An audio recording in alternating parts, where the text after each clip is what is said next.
ಜಿಲ್ಲೆಯಲ್ಲಿ ಮಳೆಯ ಅಬ್ಬರ ಕಡಿಮೆಯಾಗಿದೆ. ಜಿಲ್ಲೆಯ ಜಲಾಶಯಗಳ ಒಳಹರಿವಿನಲ್ಲಿ ಇಳಿಕೆ ಕಂಡು ಬಂದಿದೆ. ಲಿಂಗನಮಕ್ಕಿ ಜಲಾಶಯದಲ್ಲಿ ನೀರಿನ ಮಟ್ಟ 1809.15 ಅಡಿ ಇದ್ದು, ನೀರಿನ ಒಳಹರಿವು 40,382 ಕ್ಯೂಸೆಕ್ ಇದೆ. 3,815 ಕ್ಯೂಸೆಕ್ ನೀರು ಹೊರಹರಿವು ಇದೆ. ಇನ್ನು ಭದ್ರಾ ಜಲಾಶಯದ ಗರಿಷ್ಠ ನೀರಿನ ಮಟ್ಟ 186 ಅಡಿಯಾಗಿದ್ದು, ವರುಣನ ಅಬ್ಬರಕ್ಕೆ ಭದ್ರಾ ಜಲಾಶಯದಲ್ಲಿ ನೀರಿನ ಮಟ್ಟ 181.10 ಅಡಿ ಇದೆ. ಇನ್ನು ನೀರಿನ ಒಳಹರಿವು 18,381 ಕ್ಯೂಸೆಕ್ ಇದ್ದು, ನೀರಿನ ಹೊರಹರಿವು 962 ಕ್ಯೂಸೆಕ್ ಇದೆ. ಮಳೆರಾಯ ಇದೇ ರೀತಿ ಮುಂದುವರೆದರೆ ಭದ್ರಾ ಜಲಾಶಯ ಯಾವುದೇ ಸಂದರ್ಭದಲ್ಲಿ ಭರ್ತಿಯಾಗಿ ಜಲಾಶಯದಿಂದ ನೀರು ಹೊರಬಿಡುವ ಸಾಧ್ಯತೆ ಇದೆ. ವರುಣನ ಅಬ್ಬರಕ್ಕೆ ತುಂಗಾ ಜಲಾಶಯದಲ್ಲಿ ನೀರಿನ ಮಟ್ಟ 588.24 ಅಡಿ ಇದ್ದು, ಈಗಾಗಲೇ 588.24 ಅಡಿಯಷ್ಟು ನೀರು ಭರ್ತಿಯಾಗಿದೆ. ಈ ನಡುವೆ ಭದ್ರಾ ಕಾಡಾ ಮೀಟಿಂಗ್ ಕೂಡ ನಡೀತಾ ಇದ್ದು, 2 ಕಾಲುವೆಗಳಿಗೆ ನೀರು ಹರಿಸುವ ಕುರಿತು ತೀರ್ಮಾನ ತೆಗೆದುಕೊಳ್ಳುವ ಸಾಧ್ಯತೆ ಇದೆ.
ಶಿವಮೊಗ್ಗ ಜಿಲ್ಲೆಯಲ್ಲಿ ಮಳೆಯ ಆರ್ಭಟ ಸ್ವಲ್ಪ ಮಟ್ಟಿಗೆ ಕಡಿಮೆಯಾಗಿದೆ.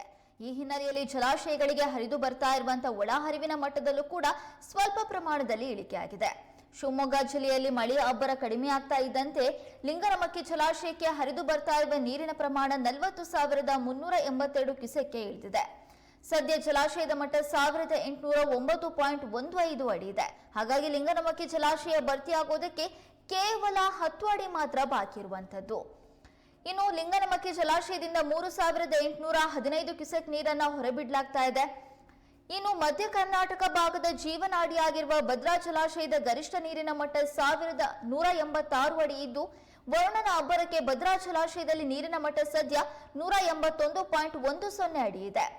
ಇನ್ನು ನೀರಿನ ಒಳಹರಿವು 18,381 ಕ್ಯೂಸೆಕ್ ಇದ್ದು, ನೀರಿನ ಹೊರಹರಿವು 962 ಕ್ಯೂಸೆಕ್ ಇದೆ.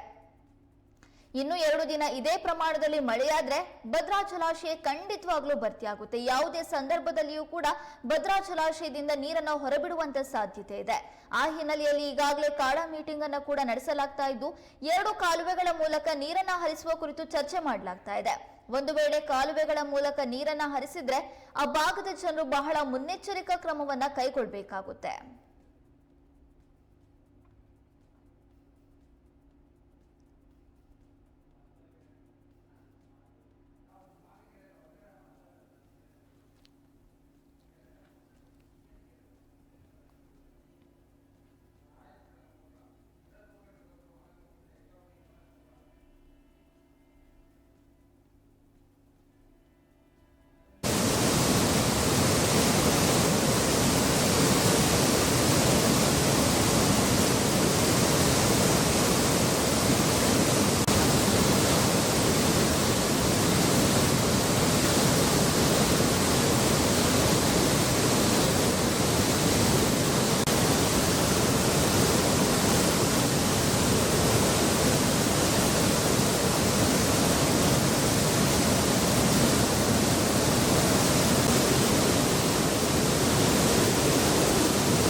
ಇದೀಗ ಈ ಕುರಿತಂತೆ ಹೆಚ್ಚಿನ ಮಾಹಿತಿಯನ್ನು ನೀಡೋದಕ್ಕೆ ನಮ್ಮ ವಾಹಿನಿಯ ಪ್ರಧಾನ